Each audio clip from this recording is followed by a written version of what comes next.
Hola, bienvenidos otra vez al curso de Introducción a la Obra del Ministerio.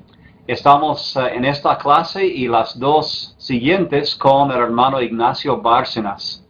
Él ha sido cristiano por muchísimos años, él ha tenido mucha experiencia en el ministerio, más de 30 años, y él es consejero licenciado en terapia familiar y tiene varias especializaciones en eso. Él va a presentar 3 clases. En esta clase va a considerar un tema y en las 2 siguientes tiene otros temas que él va a presentar. Es un placer tenerte, hermano. Gracias por estar con nosotros. Adelante. Gracias, hermano. Pues para mí también es un privilegio el poder grabar este material y pensando en que pues va a quedar para la posteridad y ojalá y lo que yo diga pueda ser de beneficio a todas aquellas personas que van a estudiar este curso del ministerio. Y en realidad el ministerio es como una especialidad dentro de la iglesia. Aquellos que van a ser ministros de la palabra, que van a ser líderes en las iglesias, tienen un llamamiento muy especial. Y por lo mismo creo que las luchas, las pruebas que enfrentan son también bastante fuertes en algunos casos, porque el enemigo sabe que al dañar a un ministro le hacen mucho daño, no solamente a él, a su familia, sino también a la obra en general. Entonces, por eso los ministros necesitan una protección especial, necesitan un entrenamiento especial. Y este material tiene ese propósito de prepararles, de advertirles, de motivarles aquellas cosas que les pueden echar a perder su ministerio. Entonces nosotros queremos protegerles, queremos que hagan ministerios, que formen iglesias, que formen líderes y que nunca haya sobre ustedes, ni siquiera en su conciencia, cosas negativas que les van a estar minando el poder, el trabajo que deben estar haciendo. Entonces, por eso yo sé que hay muchos peligros que pueden hacer daño a un ministro. Sin embargo, yo solamente voy a considerar los 4 peligros del ministro. Y estos están presentados a través de 4 palabras que tienen cierta rima. Por ejemplo, es la cama, la lana, la fama y la dama. Cada uno de ellos representa un peligro. La cama representa el peligro de la negligencia, de la pereza, de la irresponsabilidad. La lana representa los problemas financieros. Yo sé que no en todos los países la palabra lana significa lo mismo. Sin embargo, en México la palabra lana significa dinero, finanzas. Entonces, la lana el dinero muchas veces es un problema en la vida del ministro. La fama es el peligro de la arrogancia, el peligro de sentirse demasiado importante y sobre todo a minimizar a aquellos con los que el ministro trabaja. Y finalmente vamos a considerar el peligro de la dama, que es el peligro de las relaciones fuera del matrimonio, el peligro de la fornicación y el adulterio. Esos son los 4 peligros que vamos a considerar en estas 3 clases. En la primera clase vamos a hablar de la cama, de la negligencia, la irresponsabilidad. En la segunda clase vamos a hablar de la lana y la fama. Y en la tercera clase vamos a hablar de la dama. Vamos pues a iniciar con el primer tema, que es el tema de la cama. Y como les mencioné ya en la introducción, el problema de la cama es el problema de la negligencia, la irresponsabilidad, la falta de compromiso, la falta de dedicación, y podemos buscar razones por las cuales el hombre de Dios que ha sido llamado cae en este problema.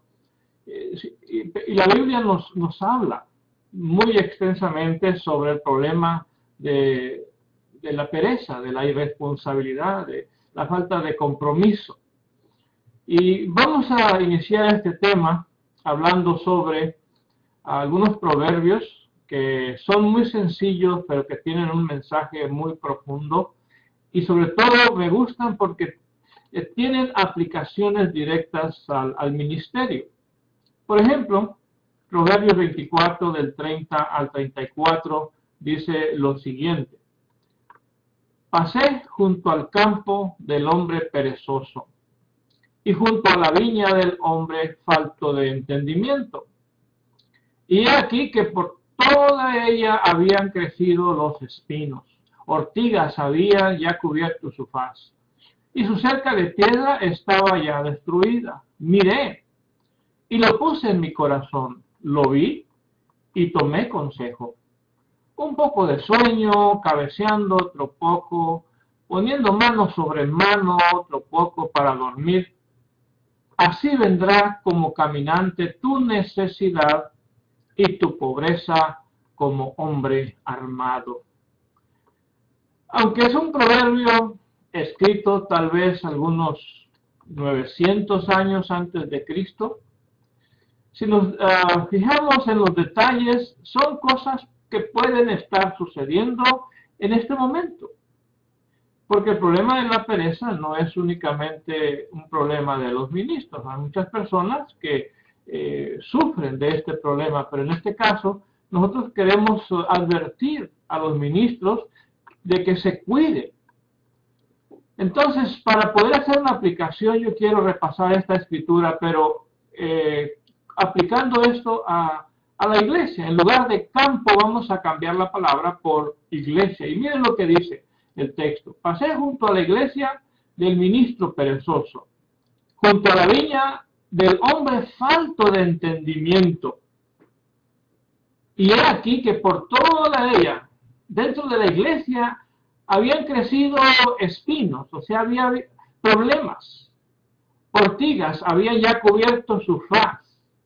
O sea que el Espíritu de Dios ya no está morando ahí, porque se han dejado crecer los problemas a grado que ya la iglesia se ha convertido en un problema, y todo por falta de dedicación, porque a veces hemos reducido el trabajo del ministro a estar detrás de un púlpito y enseñar, predicar, lo cual es importante, y es necesario prepararse en la oratoria para dar una buena disertación, que sea agradable, que sea amena, que entretenga, tal vez que hasta divierta, pero que enseñe. Pero también hay que poner esto en perspectiva. El trabajo del ministerio es mucho más amplio que estar enseñando. El trabajo es realmente estar respondiendo a las necesidades de cada miembro de la congregación. Y si hay un problema, si empiezan a surgir ciertos problemas entre familias con familias, entonces el ministro tiene que responder, tiene que buscar la manera con sabiduría cómo conciliar. Debe ser un instrumento de paz, de armonía, donde él está contribuyendo para que las familias cada vez se unan. Lamentablemente a veces los ministros somos los que creamos los problemas. Empezamos a hacer diferencia entre un hermano y otro hermano, a veces tenemos favoritismo y a veces protegemos y a veces hasta toleramos el pecado en la vida de algunas personas, y todo eso va haciendo que el ministerio se vaya como degenerando. Aquello que era algo glorioso para la honra y gloria de Dios, ahora es un campo lleno de problemas. Y el ministro, yo creo que antes de que existan ancianos, y aún en el caso de tener ancianos, el ministro juega un papel muy importante en la resolución de conflictos, en conciliar, ya sea dentro de una misma familia o familias con familia, miembros con miembros o otros líderes con. A veces los líderes batallamos para trabajar juntos. Entonces, alguien tiene que estar ahí como la persona que está tratando de mantener el orden, la paz, la tranquilidad, la armonía, el buen ambiente. Y eso es un trabajo bastante difícil, es un trabajo muy arduo. Hay que salir de la casa, hay que ir a platicar, hay que invitar a comer a este hermano para tener una charla amena y tratar de enseñarle, ayudarle a despertar a lo que está pasando para que mejore su relación con otra persona. Todo eso requiere de mucho trabajo. Y no solamente el tiempo que se usa en trabajar, sino en el tiempo de la preparación. El ministro tiene que tener un entrenamiento en resolución de conflictos. Tiene que saber cómo manejar, al menos no ser él un problema más dentro de la congregación. Entonces, lamentablemente a veces falta dedicación, a veces hay cansancio, a veces problemas emocionales como la depresión, puede estar atacando al ministro y entonces descuida su propia vida, descuida su familia y descuida la obra y entonces eso hace mucho daño. Entonces por eso es necesario pues cuidar el campo donde Dios nos ha puesto. Pero hay más escrituras que hablan del problema de la pereza. Por ejemplo, Proverbios 13:4. Dice la escritura que el alma del perezoso desea y nada alcanza, mas el alma de los diligentes será prosperada. El alma del perezoso desea. Yo creo que todo ministro dicen que los ministros tenemos dos congregaciones. Una la que tenemos y una la que nos gustaría tener. Y a veces soñamos en grande. Yo conozco predicadores que hablan de sueños muy en grande. Y qué bueno, hay que soñar. Los sueños son el motor que nos empuja hacia el trabajo, pero muchas veces los sueños se quedan simplemente en ilusiones que no llevan a la persona a ninguna parte. Y pasan los años y el ministerio sigue muerto. Entonces, ese es el cuadro que dibuja esta escritura, que el alma del perezoso desea, anhela, pero nada alcanza. Y el problema es que cuando una persona empieza a sentirse mal, en lugar de tomar responsabilidad, muchas veces empieza a culpar. Culpa a la esposa, culpa a los hijos, culpa a otros líderes, y empieza a lanzar culpas por todos lados, en lugar de tomar responsabilidad y decir, yo no estoy haciendo bien las cosas, yo no estoy dedicándome como me debería de dedicar. Entonces, ese es un problema severo que afecta a muchas personas. Hay hombres cansados, el cansancio afecta mucho.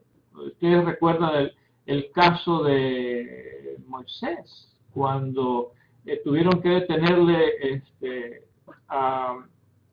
los brazos, y mientras que él los tenía elevados, el pueblo ganaba la batalla. Sin embargo, cuando los brazos se cansaban, entonces no solamente él sufría, sino todo el pueblo empezaba a perder. Y ese es el caso de los líderes con brazos cansados. Lamentablemente hacemos daño a las iglesias. Entonces, por eso es tan importante sacudirnos la pereza, porque no solamente nos hace daño a nosotros, le hace daño también a las congregaciones. Hay más textos en cuanto a este problema. Por ejemplo, dice que el perezoso no ara a causa del invierno. Pedirá pues en la siega y no hallará. O sea, en tiempo de invierno es difícil trabajar, pero parece ser que el invierno le presta o sea, le hace un favor al perezoso, le da una oportunidad para seguir en esa tranquilidad, en lugar de, yo sé que cuando el invierno llega, pues es difícil, sin embargo hay muchas personas que a través del invierno trabajan, o al menos tienen algo que hacer, y no se detienen, pero el perezoso usa la excusa del invierno. Entonces dice que eso lo va a llevar a la ruina. También dice que el león está afuera, seré muerto en la calle. El perezoso vive con miedos, muchos miedos, y a veces los miedos son los que lo paralizan. En este caso está hablando de un león, el león está afuera, seré muerto en la calle, o sea, no sale de la casa por el peligro. Sus miedos a enfrentar los peligros que hay en la calle lo paralizan y entonces lo hacen perezoso. Dice el perezoso, el león está en el camino, el león está en las calles, o sea, está buscando excusas para no trabajar. Bueno, hay predicadores, ministros, ancianos, líderes que lamentablemente toman esa actitud es una actitud negativa, una actitud que en lugar de ayudar estorba, en lugar de promover el crecimiento, el desarrollo, son como obstáculos y a veces están muy sólidos en las iglesias, pero para estorbar la obra del Señor. Entonces, porque cualquier persona, llega un hermano por ahí con una idea y dice, vamos a trabajar, hermano, mire, podemos hacer un programa de evangelismo, de crecimiento, de liderazgo. Entonces, esta persona primero va a considerar sus propios asuntos. Va primero a considerar si esa nueva actividad le afecta en algo sus horas de descanso, le afecta en algo pues su sueño o sus finanzas. Entonces, si le va a afectar de alguna manera, entonces va a poner obstáculos. O si se requiere de un esfuerzo a los cuales no está acostumbrado, pues va a poner obstáculos. Y va a empezar a buscar razones para no hacer la obra del Señor, para no apoyar aquella idea, para no promover, para no unirse a ese grupo de hermanos que quieren hacer algún proyecto dentro de la iglesia. Pero muchas veces es pereza nada más. Es pereza porque no quieren salir de su zona de confort, no quieren salir de su comodidad, de su rutina, de lo que hacen, a lo cual se han acostumbrado ya, porque uno desarrolla rutinas cómodas. Desarrollamos rutinas donde hacemos lo menos posible tratando de hacer lo máximo, o sea, de tener el máximo de éxito, pero lamentablemente eso poco a poco nos va sumiendo como nos va sumiendo en un pozo donde todo lo que hay es tranquilidad, calma, donde no hay un esfuerzo para salir adelante. Entonces, esos son problemas que afectan al ministerio. Ojalá y ninguno de los estudiantes que están queriendo ser ministros o aquellos que ya lo son, se vean afectados por este problema de la pereza. Tenemos una escritura en Eclesiastés 10:18 que también habla de este mismo problema, y dice la escritura de la siguiente manera: por la pereza se cae la techumbre y por la flojedad de las manos se llueve la casa. Cuando los techos por alguna razón empiezan a tener un pequeño orificio, aunque sea muy pequeño, cuando llueve empieza a caer una gotita dentro de la casa. Esa gotita, si uno no tiene cuidado, se puede convertir en un chorro. Y si a pesar de ver el chorro de agua no hacemos nada, entonces pues todo el techo se va a venir encima. Entonces eso sucede porque a veces uno dice, bueno, ahí luego lo arreglo, y luego lo arreglo. Y va pasando el tiempo y no se arregla. Pequeños problemas que podrían haberse resuelto rápidamente terminan convirtiéndose en graves problemas dentro de la iglesia. A veces es un pequeño problema entre dos hermanitas, se pelean o hay una desaveniencia en alguna actividad y empiezan a mirarse mal. Y si no hay una intervención de parte de alguien para que resuelvan esa situación, eso se va a ir convirtiendo en un problema más grande porque esta hermanita va a contarle a su amiga preferida, a su lado de la historia, la otra hermanita le va a contar el otro lado de la historia, y entonces después de un tiempo vamos a tener ahí dos bandos. Y una situación que se pudo haber arreglado rápidamente, a veces termina siendo un problema muy serio dentro de la iglesia.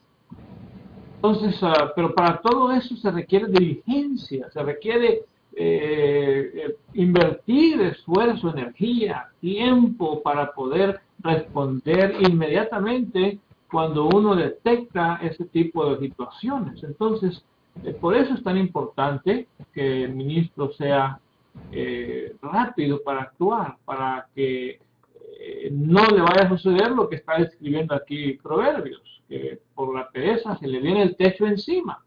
El techo se viene encima cuando ya ha pasado mucho tiempo de que hay un pequeño problema. Entonces, esas son una de las consecuencias de la pereza, que pequeñas cosas se convierten en grandes problemas dentro de la iglesia. Vamos a tratar de hablar ahora de soluciones. Vamos a hablar sobre lo que son algunas lecciones que aprendemos del trabajo del sembrador. Y el sembrador nos enseña al menos 4 lecciones. Vamos a considerar 4 lecciones para tratar de motivarnos, para tratar de entender la labor del ministro. El ministro es un sembrador, pero el sembrador está sujeto a ciertas leyes. Y esta es una de las leyes que vamos a considerar. Vamos a considerar 4. Primero, es la ley de la inversión. Según Timoteo 2:6 dice que el labrador, para participar de los frutos, debe trabajar primero. O sea, eso quiere decir que si queremos frutos, necesitamos trabajar. Para que haya frutos debemos trabajar. El labrador que quiere participar de los frutos dice que debe trabajar primero. Alguien me enseñó hace mucho que no todo el trabajo trae fruto, pero sí no hay fruto sin trabajo. Es necesario trabajar. Es necesario, es como un negocio. Hay que invertir. Todo negocio requiere de una inversión, aunque sea pequeña, pero todo negocio se requiere de una inversión. Entonces, si nosotros queremos una congregación numerosa, o al menos queremos tener más conversiones, queremos tener más fruto, pues tenemos que abandonar nuestra comodidad para dedicarnos a trabajar. El trabajo es lo que va a traer el fruto. Tenemos que invertir. Esa es una de las leyes del sembrador. No hay un sembrador que reciba una cosecha si no ha sembrado. Pero hay otra ley, y es la ley de la identidad. O sea, la identidad significa que lo que uno siembra, eso es lo que uno cosecha. Si yo siembro limones, no voy a cosechar papas. O si siembro sandías, no voy a cosechar nueces. Y es lo que dice la Escritura. No os engañéis, Dios no puede ser burlado, pues todo lo que el hombre sembrare, eso también segará. Porque el que siembra para su carne, de la carne segará corrupción, mas que el que siembra para el Espíritu, del Espíritu segará vida eterna. Entonces, no nos engañemos, Dios no puede ser burlado. Lo que el hombre siembra, eso también cosechará. Ahora, imaginemos esta lección aplicada al ministerio, la identidad.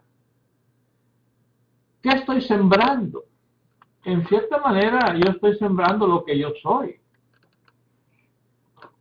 Es mi identidad, es la manera en que yo entiendo el Evangelio, es la manera en que yo entiendo la responsabilidad del ministerio.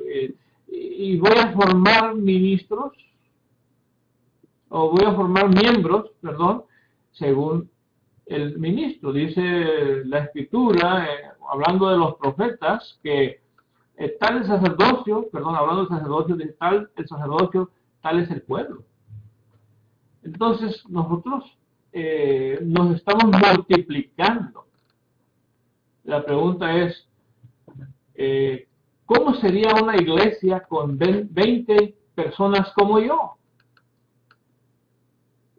Entonces, eso nos debe de como invitar a una reflexión profunda de qué es lo que estoy haciendo. Porque al final yo me estoy reproduciendo.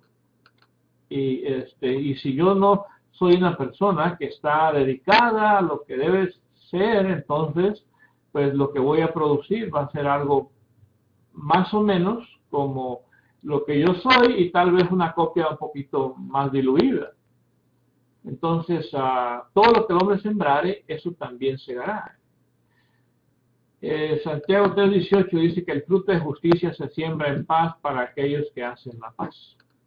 Entonces, si sembramos la paz, pues vamos a tener una congregación en paz.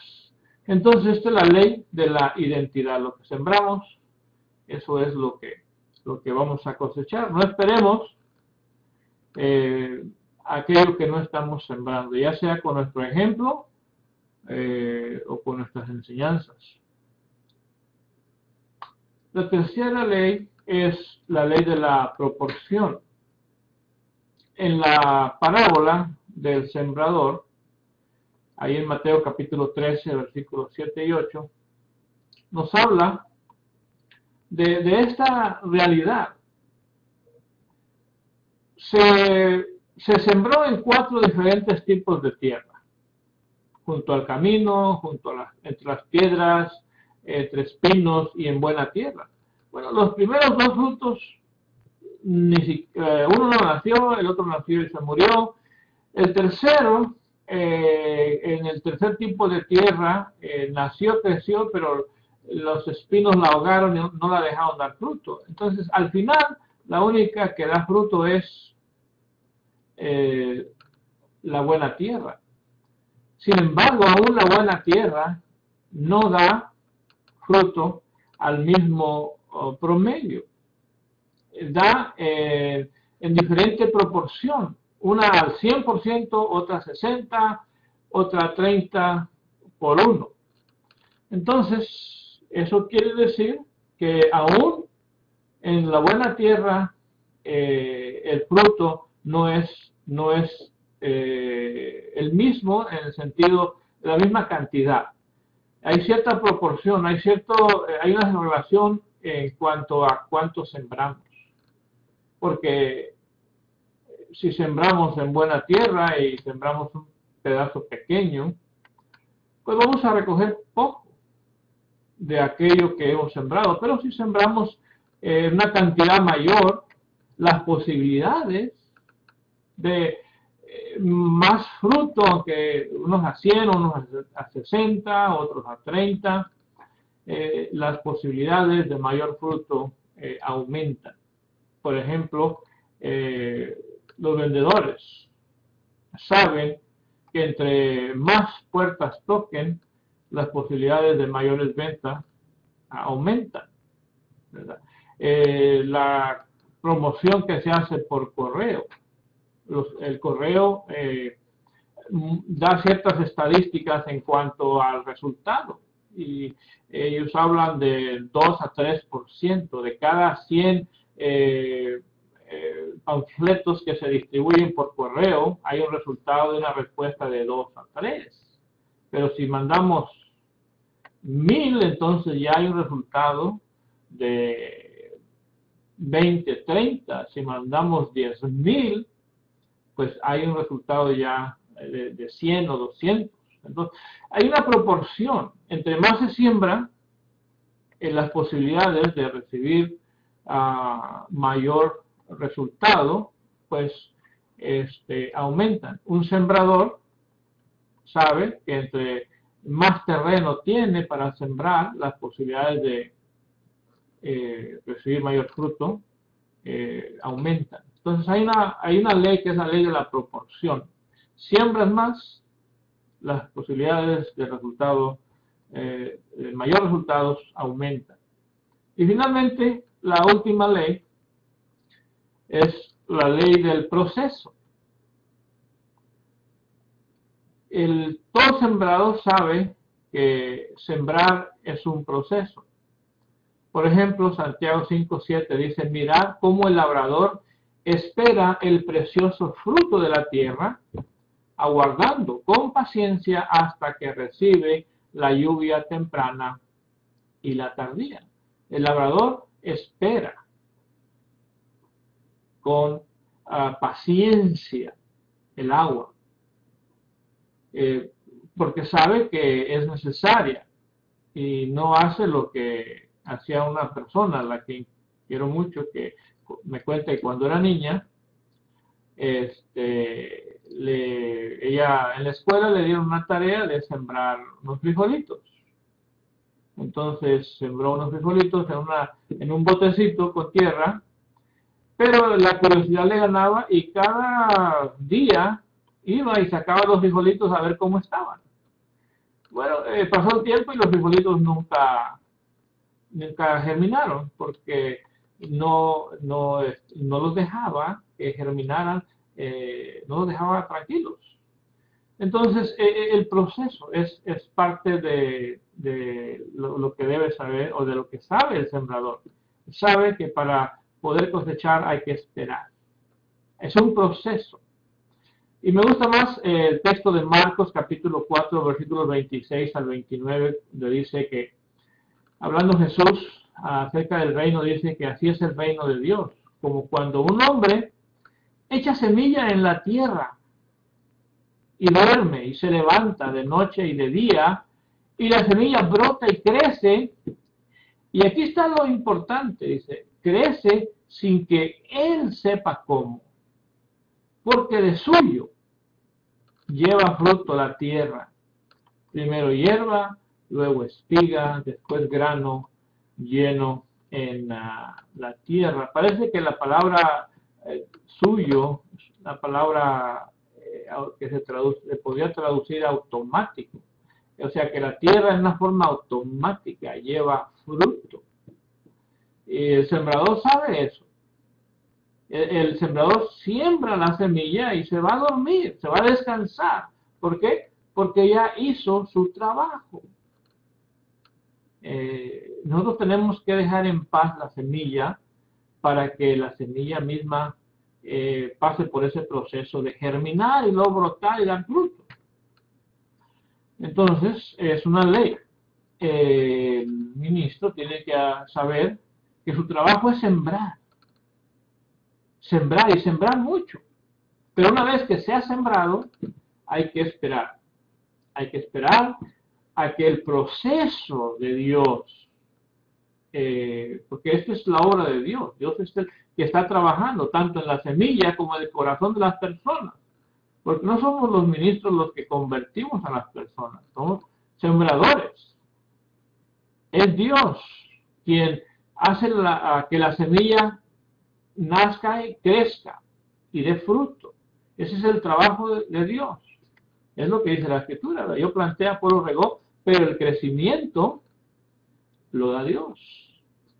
Entonces, estas son las lecciones del sembrador. Podemos aprender yo creo que teniendo una comprensión más amplia de lo que es el ministerio, lo que es el trabajo, nos va a ayudar a ser mejores sembradores. Si yo sé que entre más siembro, más posibilidades tengo de tener fruto, pues voy a sembrar más.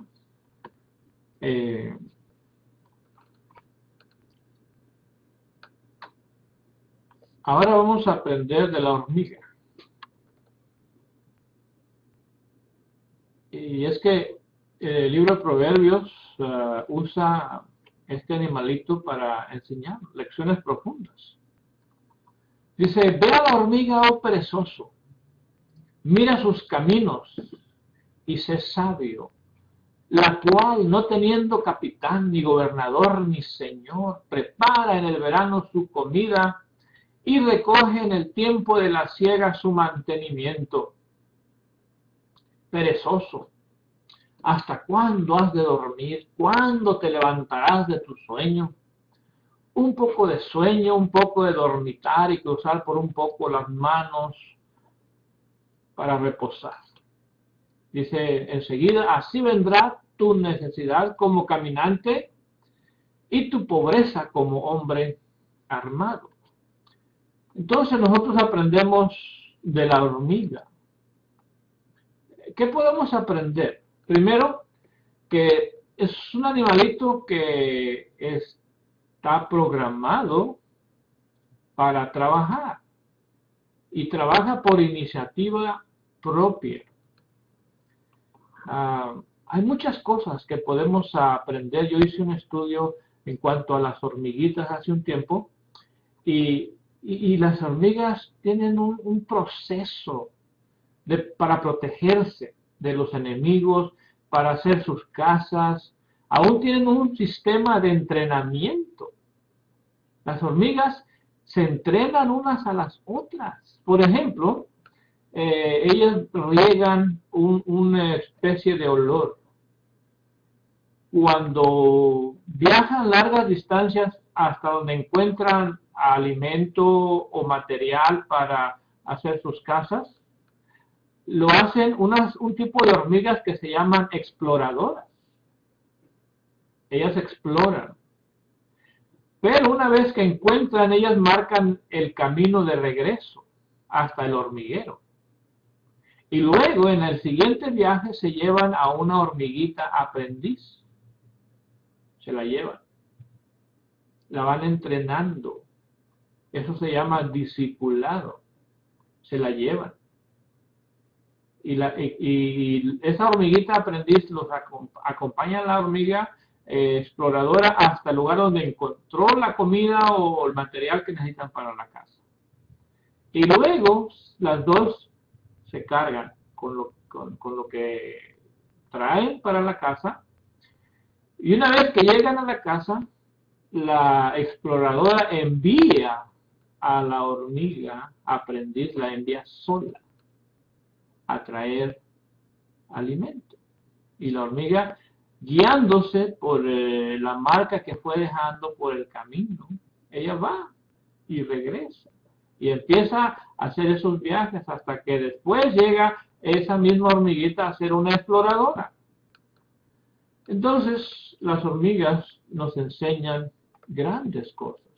Aquí en el texto se menciona, por ejemplo, que no tienen capitán, ni gobernador, ni señor, y sin embargo son provisoras. Ellas preparan con tiempo, hacen sus preparativos para cuando venga el tiempo del frío. Ellas están preparadas, tienen su casa preparada, tienen su alimento listo, ellas están listas.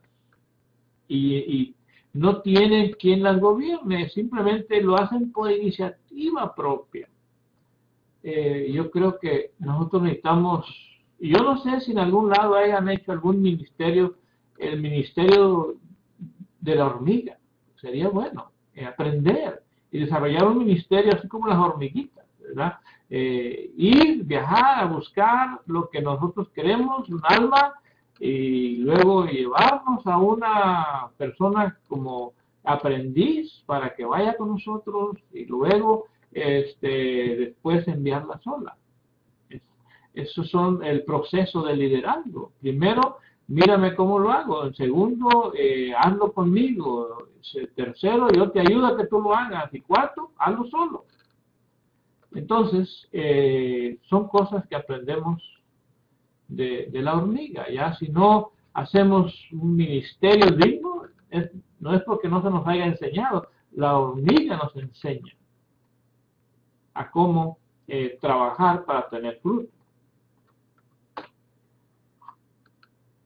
También aprendemos del apóstol Pablo, dice la Escritura, antes bien nos recomendamos en todo como ministros de Dios, en mucha paciencia, tribulaciones, necesidades, angustias, azotes, cárceles, tumultos, trabajos, desvelos, ayunos, en pureza, en ciencia, en longanimidad, en bondad, en el Espíritu Santo, en amor sincero. O sea, Pablo sabemos que fue un hombre que trabajó como nadie y en forma incansable, y por eso es que el fruto es evidente. Bastantes iglesias, varios viajes misioneros, establecimiento de ancianos, o sea, trabajando en la benevolencia, o sea, no perdía el tiempo. Y yo creo que nos deberíamos de quitar el sombrero, o sea, reconocer el trabajo del apóstol Pablo, porque de verdad maravilloso lo que él hizo, y en un periodo no muy largo. Entonces nosotros tenemos que aprender del apóstol Pablo y desarrollar. Tal vez no vamos a llegar a ser apóstoles como Pablo, o no vamos a tener el fruto, pero algo tenemos que hacer como evidencia de que estamos haciendo la obra del Señor. También aprendemos de él en otra escritura. Dice, en lo que requiere diligencia, no perezosos, fervientes en espíritu, sirviendo al Señor. Fervientes en espíritu. Y espíritu está en minúscula, lo que significa que está hablando del espíritu del hombre. Ferviente, un espíritu fervoroso, un espíritu donde hay pasión. Pasión por lo que es el ministerio. Porque si no hay eso, lamentablemente vamos a estar sirviendo al ojo y no vamos a estar haciendo realmente la obra del Señor. Y finalmente vamos a hablar ahora de Jesús. 2 textos y terminamos. Yo creo que también el Señor Jesús, o más bien podríamos decirlo de otra manera, el máximo ejemplo de trabajo y de éxito en su trabajo es el Señor Jesús. En 3 años de ministerio logró lo que pues nadie ha logrado. Pero él tenía su forma de ver la vida, su forma de ver el tiempo, de ver su vida personal. Por ejemplo, él dijo que él le respondió, mi padre hasta ahora trabaja y yo trabajo. O sea, ese es lo que el Señor Jesús, así se miraba, una vida ocupada continuamente. Y cuando está hablando ahí con la mujer samaritana, dicen que si no va a comer, y Jesús les dijo, mi comida es que haga la voluntad del que me envió y que acabe su obra. ¿No decís vosotros, aún faltan 4 meses para que llegue la siega? He aquí os digo, alzad vuestros ojos, mirad los campos, porque ya están blancos para la siega. Entonces, la comida de él era hacer la voluntad de el que lo envió, nuestro Dios. Entonces, no perdía el tiempo. Porque él sabía que el tiempo era valiosísimo. Nosotros, sobre todo cuando estamos jóvenes, cometemos el error de desperdiciar el tiempo. Ya cuando llegamos a cierta edad, empezamos a darnos cuenta de qué tan valioso es el tiempo, qué tan valiosa es una hora. Pero antes, horas y horas en la televisión, en actividades que no nos dejaron nada, porque pensábamos que teníamos todo el tiempo del mundo, pero el tiempo se acaba. Y poco a poco el tiempo va tomando otro significado. Necesitamos aprender que el tiempo es algo muy valioso, uno de los tesoros más grandes que tenemos, y un día se nos va a acabar. Y entonces nosotros necesitamos ver la vida como la vida de Jesús, que en 3 años logró un éxito pues glorioso, maravilloso, en cuanto al fruto de su trabajo, de su obra, de lo que él vino a hacer a esta tierra. Bien, de mi parte es todo. Agradezco el tiempo a esta clase y que el Señor les bendiga. Gracias, hermano Ignacio. Muy bueno. Esos son buenos consejos acerca de cómo invertir bien el tiempo en vez de ser perezosos. Vamos a esperar, pues, en las próximas 2 clases, más consejos acerca de otros temas de ti, hermano. Que Dios los bendiga. Nos vemos en la próxima clase. Hasta luego.